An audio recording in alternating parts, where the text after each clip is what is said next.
Mitä tehdä, jos ei saa yhtään leukkaa? Miten lähtee liikenteeseen telinevoimistelussa ja leuvovedossa? Hommaa vastuskuminauha. Tämmönen riittävän pitkä. Heti tanko, missä voi vähän kiipeillä, tai homma penkki. Jos on kotona leuvovedotanko, niin siinä on helpompi laittaa matalemmalle tangolle.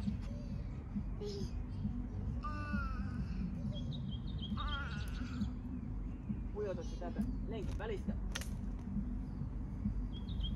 Ota penkki tai matala tanko. Kiipeä tänne. Laita 1 tai 2 jalkaa. 1kin riittää. Voi laittaa 2.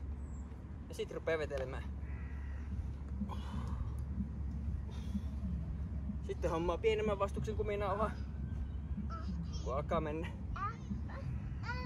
Niillekin, jotka saa vaan 1-2 leukkaa, niin suosittelen vielä vastuskuminauhan käyttöön.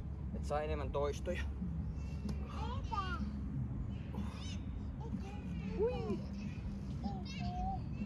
Täytyy olla varovainen, että ei räpsätä itsensä kuminauhalla nenään.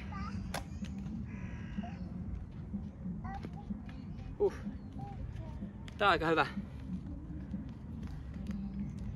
hyvä tapa Et se ei ole syy olla aloittamatta telinevoimistelua, että on huono lähtötaso. Vai jos on oikeasti tahtoa, niin kaikki on mahdollista sille, joka uskoo. Että apuvälineitä löytyy.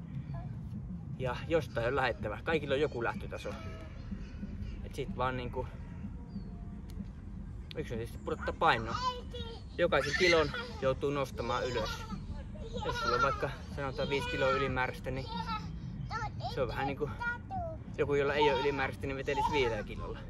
Jos sulla on 20 kiloa ylimääräistä, niin se on sama kuin toinen vaikka sevypainon tohon ja vetäisi 20 kiloa lisäpainolla. Tosi hienosti. Teistä tulee hyviä telinevoimistelijoita. Varovasti. Varmat otteet pitää olla. Hyvä. Minkä nuorena oppii, se vanhana taittaa. Ja minkä nuorena syö, sen mahassaan kantaa. Olipa huono sanalasku.